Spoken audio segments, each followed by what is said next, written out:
Welcome back to the Deep Dive, brought to you by Reformed Thinking. Our goal here, as always, isn't just to, passively consume information.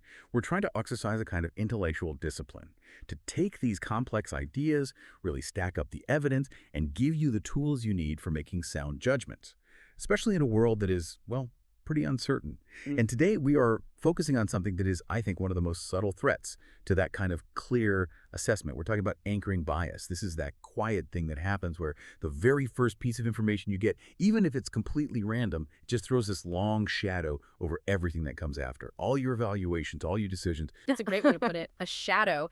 And our mission for this deep dive is, it's pretty robust. We need to go way beyond just the simple definition here. The sources really push us to define what a cognitive distortion even is, to detail the psychological mechanisms, how the brain actually clings to that first number, and then show how these anchors work in the real world, in finance, in law, even in how we see ourselves. And finally, we'll lay out some actual concrete strategies for fighting back against it, which is, necessary work if you're serious about disciplined thinking. It is. And if you want to understand just how easily we get swayed, you just have to think about the most common example. You walk into a store, you see a jacket, a piece of furniture, whatever, and it's marked original price, $200, now only $120. Now, you're still spending $120. But that first number, the $200 that's crossed out, it sets the whole frame. All of a sudden, $120 doesn't just feel like a good price. It feels like an opportunity you can't miss. That first number, that's the anchor. It defined your sense of value before you even had a chance to think about the quality of the thing itself. So let's unpack the mechanics of this really fundamental cognitive error. Okay, so before we even get to the anchor itself, we have to talk about the bigger category this thing belongs to, a cognitive distortion. Why is it called a distortion? Why isn't it just, a mistake? That's a great question, and the sources are very clear on this. A cognitive distortion isn't a random error like you accidentally add two numbers wrong. It's a systematic error in judgment. The human mind consistently, predictably, deviates from objective reality. And it does that because it's relying on these mental shortcuts, what psychologists call heuristics. It's a way to deal with a world that's just full of too much information. So the brain's just taking the path of least resistance. It's choosing to be efficient instead of perfectly accurate, especially when you're short on time or mental energy. Precisely. You can think about it from an evolutionary perspective. Our brains developed to make quick, good enough decisions for survival, not perfectly calculated, rational ones every single time. We needed speed. And what makes it a distortion is that this bending of reality is predictable. It always bends our evaluation toward a specific point. So in the case of anchoring, if you see a high anchor, your final estimate will be systematically higher than it should be. If the anchor is low, your estimate will be too low. The distortion is predictable because the shortcut is always the same. And that systematic nature is what's so fascinating, especially when you look at how they discovered it. This idea that the bias sticks around, even the information you're given is, well, totally irrelevant. Yeah. Arbitrary, even. Oh, this is the genius of the work done by Amos Tversky and Daniel Kahneman starting back in the 1970s. And their research wasn't just on this one thing. It was part of this huge, sweeping investigation into that whole landscape of heuristics and biases that people use. They were basically asking, when you don't know the exact answer to something, how do you come up with a guess? And they really pinned down the reality of the anchor with that famous Wheel of Fortune experiment. And I think the details of this one are so important because they just show how absurdly powerful this effect is. They really do. So in the original study, they brought in participants and they told them they were going to spin a literal Wheel of Fortune, but the wheel was rigged. It would only stop on one of two numbers, 10 or 65. Immediately after seeing this totally random, meaningless number, and they were told it was random, like a casino game, they were asked to estimate something completely unrelated. They were asked, what percentage of African countries are members of the United Nations? Right. And there is absolutely zero logical connection between spinning a 10 or a 65 and, the geopolitics of the UN. None. But the numbers they got back showed a clear influence. An undeniable influence. It was huge. The people who saw the wheel stop on that low anchor, 10, their average guess was around 25%. But the people who saw the high anchor, 65, their average guess was 45%. That's a massive 20 percentage point difference. Just because of a random number they had seen a few seconds earlier, a number they all knew was arbitrary. That anchor just set the entire scale for how they approached the problem. That's so compelling. And it makes us really clarify the terms we're using. We talk about an anchor, which is the number, but the real problem is the bias. How do the sources help us distinguish those two? It's vital to keep them separate. So the anchor is just the initial reference point. That's it. It can be a high price, a suggested date, a number on a wheel, a first impression of a person. It's the first piece of data you get. And the bias is the bad outcome, the distorted judgment that happens because of it. Precisely. The bias is that systematic error, that flawed result, where your final judgment just clings to that initial reference point more than it should. And the key insight from Tversky and Kahneman was showing that the anchor's power to pull your judgment has nothing to do with whether it's relevant or accurate. It works even when your conscious mind knows you should ignore it. And it's this clinging effect that we really need to break down. Okay, so we start with a totally random number, and we end up with a skewed conclusion. The big mystery is what happens in between. How does the mind, which we like to think is trying to be objective, let this completely irrelevant figure define the whole problem? The sources point to 3 interlocking mechanisms, and we should probably start with the one that gave the whole thing its name, the anchoring and adjustment heuristic. Right. This is the classic description of the process. It lays out a 2-step sequence that the mind goes through when you're faced with an unknown value. Step 1. You take the anchor as your starting point. This saves you the cognitive work of having to come up with a number from scratch. And then step 2, you try to adjust away from that anchor. You move in a direction that seems rational until the number feels right. And the failure's all in that second step. Our adjustments are consistently, and I mean consistently, insufficient. We just don't move far enough away from the anchor. We stop adjusting as soon as the value feels plausible or in the ballpark. We don't keep going until we reach the objectively correct value. But why are we so lazy with our adjustments? Is it just that we get tired? It seems to be a mix of things, all rooted in what's called cognitive economy. First, the sources suggest that figuring out how much to adjust is actually much harder than just making a guess. If I ask you to estimate, say, the product of 8 times 7 times 6, and I give you an anchor of 1,000, your brain doesn't easily compute how far away 1,000 is from the right answer, which is 336. The mental effort to overcome that anchor is just more than we're usually willing to spend. And second, when we do adjust, we tend to do it in small, careful steps. And because we're so focused on the fact that we are changing the number, we feel like we've done enough, even when we're still really close to where we started. The analogy the sources use for this is really good for picturing that insufficient movement. Yes, the visualization of a judgment as a goat tied to a post. It's very compelling. The post is the anchor. The rope defines how far you can move. And your adjustment process, the goat, it can walk away from the post for sure. But its final location is always restricted by the length of that rope and where the post was planted. You can try to be objective, but your starting point literally limits how far you can go. The adjustment process just runs out of steam before it gets where it needs to be. But that adjustment idea, it only tells part of the story. The sources bring up a second mechanism that's maybe even more dangerous because it actually justifies the bad adjustment. It's called selective accessibility. This is where we move from mental effort to the mental search for information. Selective accessibility suggests that once an anchor is set in your mind, especially if it's kind of believable, your mind stops searching for evidence neutrally. Instead, the anchor biases the kind of information you look for. So if a real estate agent throws out a high price for a house, my brain doesn't immediately ask, is this house really worth that? Instead, my brain starts to ask, okay, why might this house be worth that much? Exactly. Your brain unconsciously starts scanning its memory for any information that confirms that the anchor is reasonable.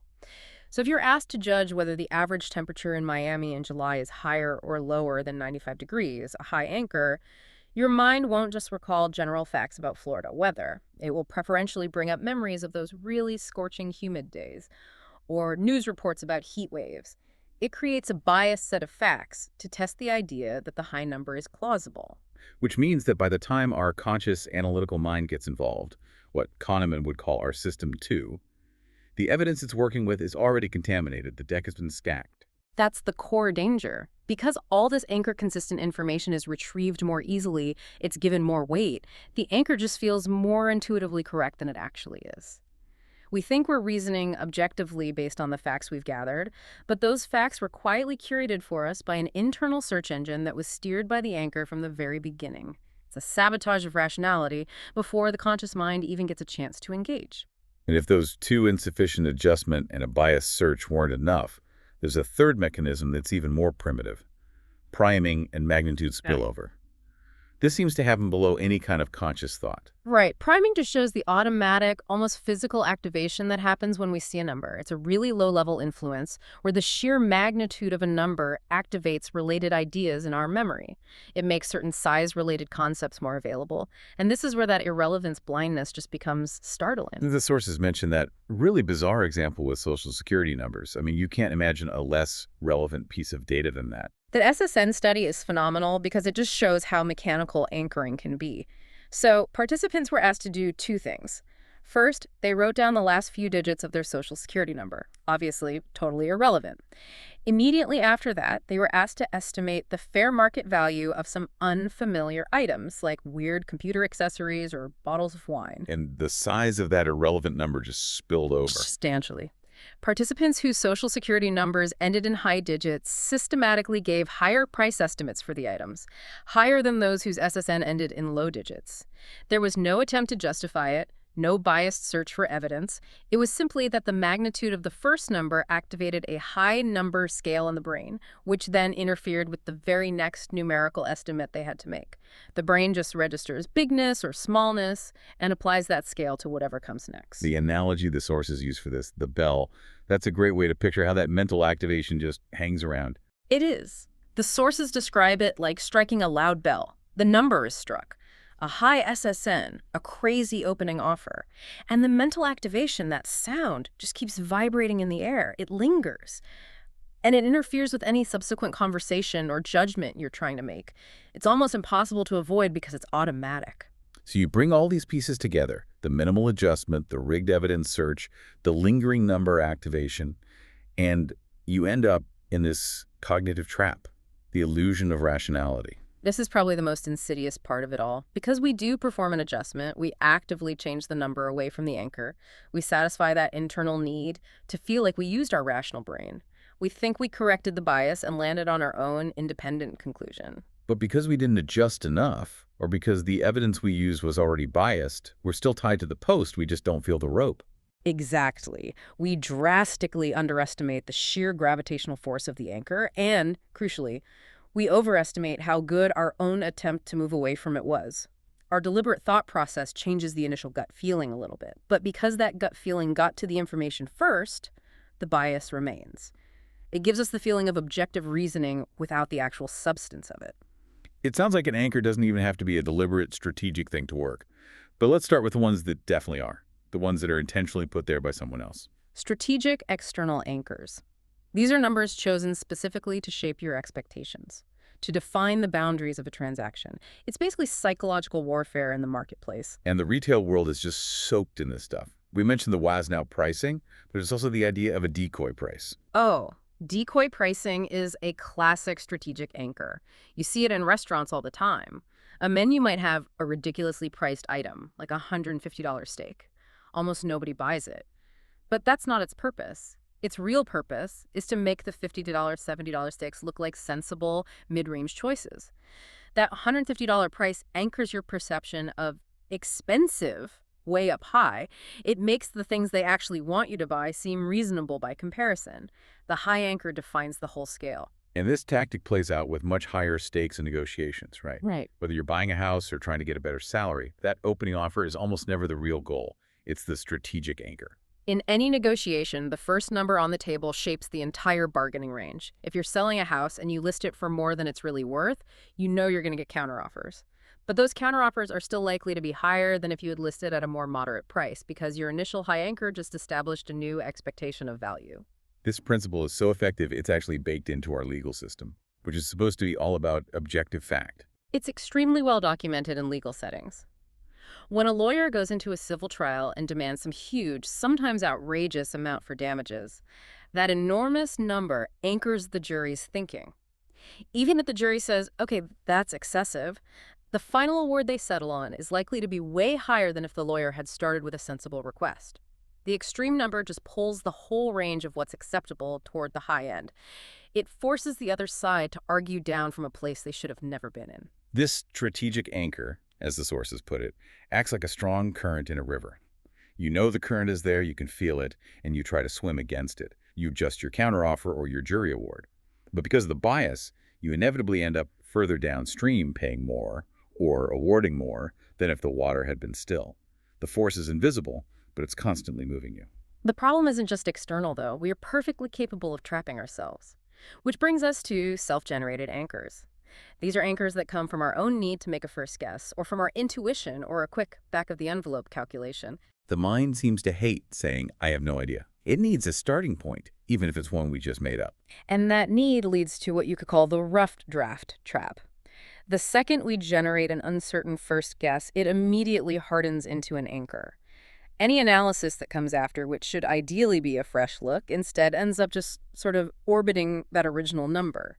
The internal guess gives the mind something easy to grab onto in a fog of uncertainty. This has to be why we see that systemic failure known as the planning fallacy. Absolutely. The planning fallacy is where we consistently underestimate how long tasks will take or how much they'll cost. A project manager, when you asked for a timeline, might make an initial optimistic guess, about 3 months. Then, even as they do a detailed analysis, identify all the risks, and account for complexity, the final estimate stays way too optimistic. The process is just adjustment, not a fresh calculation. They move from 3 months to maybe 4. They rarely adjust all the way to the 7 months that are objectively needed. That 3-month anchor set the scale of what felt possible right at the beginning. And this same internal reference point can apply to how we see our own worth.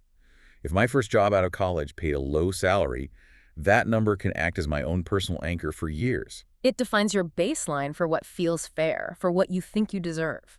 Regardless of what the market says now or what new skills you've developed, you stay tethered to this arbitrary self-imposed limit because your adjustments to your self-perception just never fully break free from that starting point. And finally, we have to look at the anchors that aren't even numbers. Social and qualitative anchors. The bias isn't just about dollars and dates. That's a crucial point. Anchoring is incredibly powerful with non-numerical things, primarily first impressions and labels. The first piece of qualitative info we get about someone, whether it's good or bad, becomes the interpretive lens for everything that follows. Can you give an example of how a label like that would anchor how we see things later? Sure. Imagine a manager is reading a performance review for one of their team members. If the very first sentence says the person is highly creative but lacks attention to detail, that initial critical anchor of lacking attention immediately frames all the data that comes next. Later on, if there's positive evidence about great teamwork or happy clients, it might get discounted or seen as a fluke, and any small mistake that comes up later is magnified. It's seen as proof of that initial negative assessment. So the anchor doesn't change the facts. It changes how we weight the facts, how we perceive them. Precisely. And we see this in our self-evaluation, too. If a student gets a bad grade in an intro-level class, that single early experience can become a self-anchor. It leads them to conclude, I'm just not good at this, or I'm not cut out for this field. And this limits their future goals because their idea of their own capability is stuck, tethered to that initial arbitrary data point. In the same way, being exposed to all the curated success on social media can set this impossibly high anchor for what a good life looks like. It makes perfectly reasonable personal achievements feel like failures by comparison. The sources sum this up so well. A social label acts like a pair of tinted glasses. Once you put them on, they color every single thing you see afterward. Every behavior, no matter how neutral it is, gets filtered through the shade of that initial anchor. It distorts how you see yourself and how you see others. Okay, the mechanisms are clear. But if we're really focused on disciplined thought, we have to look at the cost of this bias. Why does this planetary gravity have such a big effect in so many important areas? Let's start with the most measurable losses in financial and economic outcomes. Anchoring is a huge driver of irrational investment decisions. It often leads to serious financial harm. One of the most common things investors do is anchor to the purchase price of a stock. So say they bought a stock at $50 a share, and now it's dropped to $20. That $50 is their main anchor. So they hold on to that losing stock, not because they think it has good future prospects, but because they're waiting for it to get back to even, to get back to their initial anchor. So they're making decisions based on their ego or on that reference point instead of on the actual value of the asset. Exactly. They're trying to avoid the psychological pain of admitting a loss relative to that arbitrary purchase price. And it works the other way, too. If a stock they bought at $50 goes up to $80, they might sell it way too early. They're convinced they've made a good profit relative to their starting anchor, and they might miss out on even bigger rational gains. The purchase price becomes the only reference point, and it stops them from making decisions based on a clear-eyed analysis of the market. And for regular consumers, we see this constant systematic overpayment because of all those strategic retail anchors. It's a mechanism for creating the illusion of value. Consumers are constantly being anchored by these inflated historical prices, or the manufacturer's suggested retail price, the MSRP. So they accept a sale price as this fantastic deal because they're focused on the discount relative to the anchor, not on whether the final price is actually fair for what they're getting. The anchor creates this false sense of getting a bargain where a lot of the time there isn't one. And moving beyond our own wallets, this bias creates these deep institutional and systemic inconsistencies, especially in big organizations and in legal settings. Let's go back to the legal world for a second, because the consequences there are pretty chilling. That initial number, that demand, acts as this persistent anchor all through the judicial process. There are studies that have tracked tort cases, and they show that the opening demand, especially if it's really high, can dramatically influence the final settlement amount. This brings a lot of inconsistency into the justice system. You could have two cases with identical facts that lead to wildly different outcomes, just based on the initial, often exaggerated starting point that one of the lawyers set. The whole pursuit of objective justice gets warped by how susceptible human judgment is to that opening move. And the corporate version of that is the budgeting trap. Oh, this is everywhere in organizational management. Most organizations, instead of doing a real critical assessment of their needs, they just do incremental budgeting. They take last year's spending, that's the anchor, and they just adjust it up or down by a few percent. This practice locks spending into old, maybe inefficient patterns. It makes any real reform almost impossible.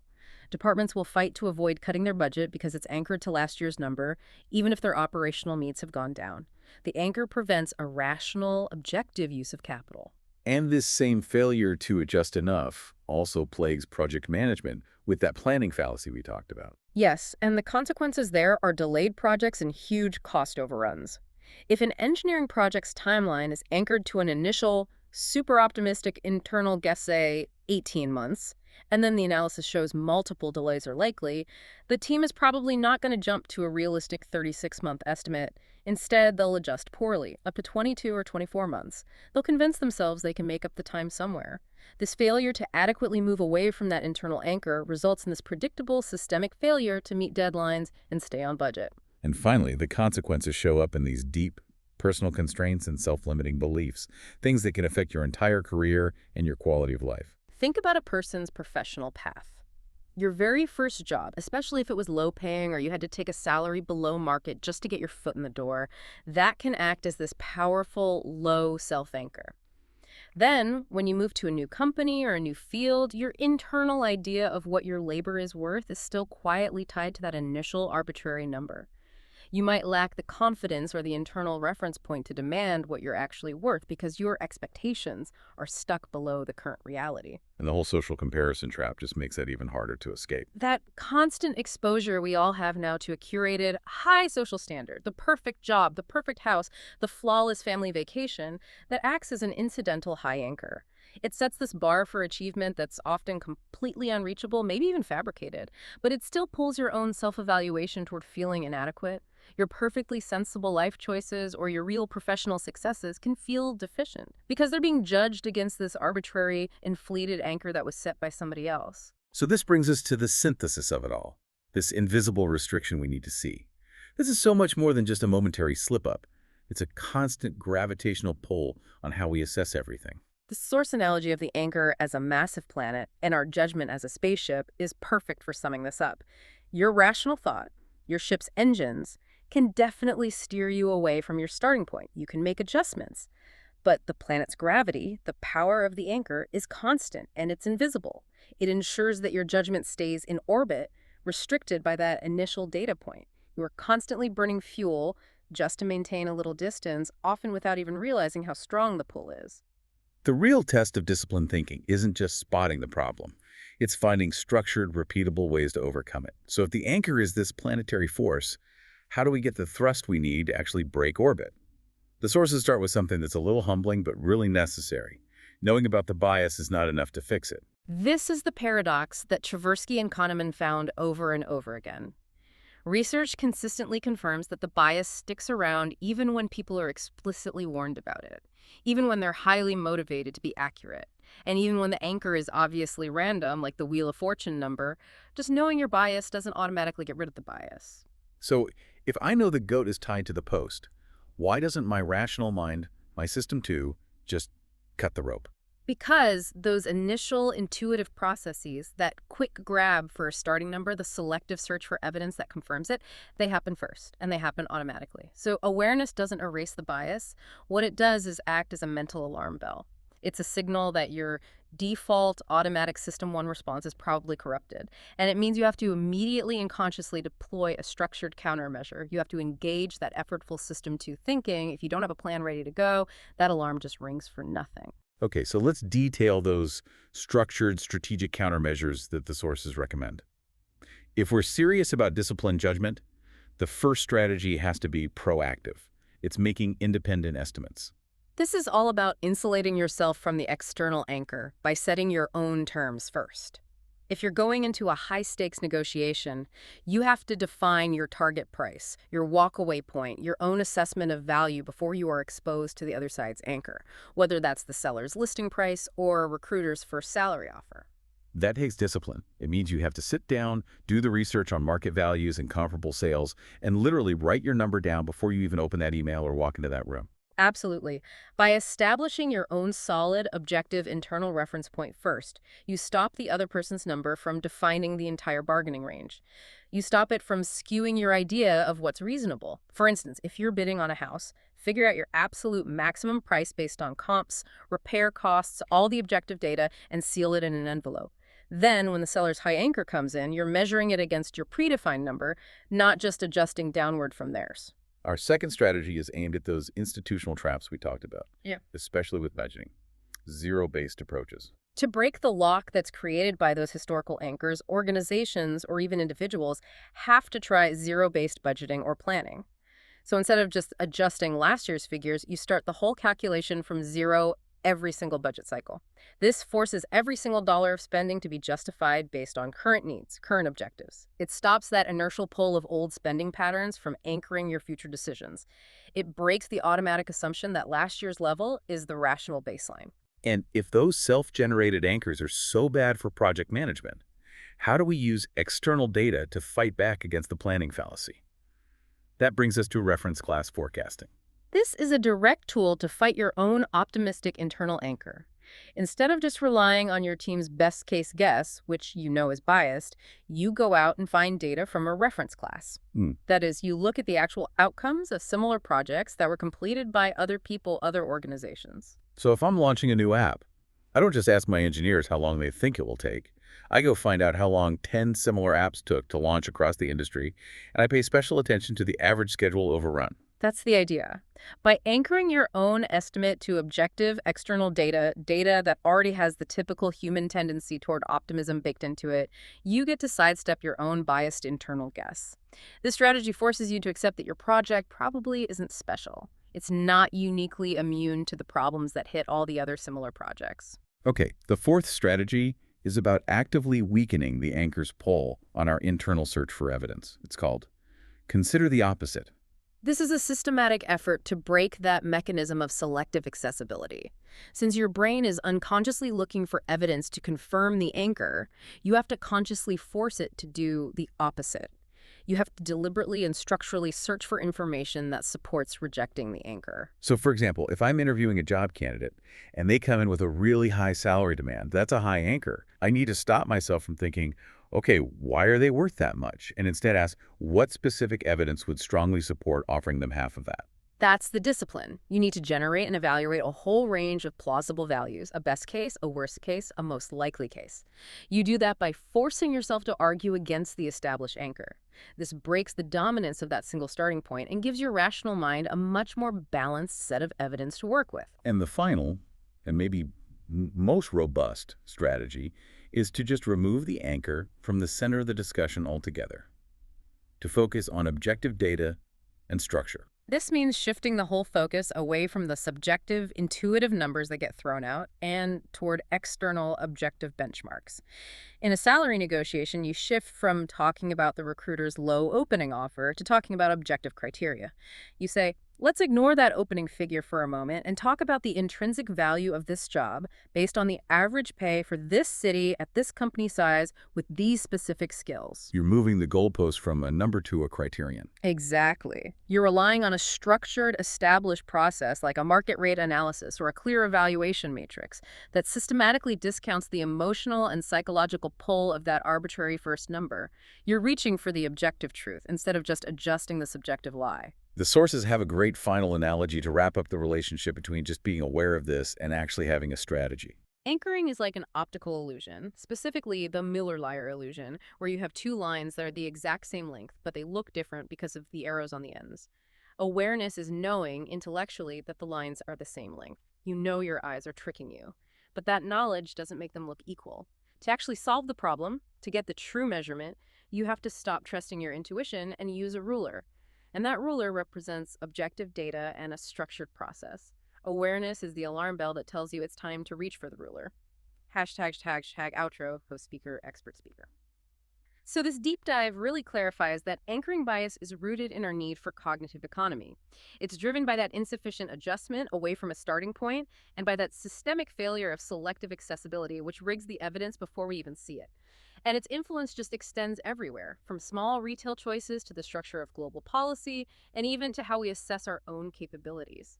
And for anyone who's committed to disciplined, rational thought, the lesson is clear. Critical thought demands that we question not just the data we're looking at, but more importantly, the starting point that framed the whole discussion in the first place. That initial reference point, whether it comes from outside or from inside your own head, is never neutral. It is always exerting a quiet, often undetected gravitational pull on your final conclusion. So as you think about all this, consider a final provocative thought. Since we've seen that we're susceptible to even random numbers and historical inertia, where in your own life is your sense of worth or your sense of what's possible anchored to an early arbitrary data point? A single initial failure, a low first salary, or a long-forgotten label that you've just never managed to adjust away from sufficiently? What planetary gravity is still dictating the orbit of your goals? And what structured strategy can you deploy starting today to achieve escape velocity?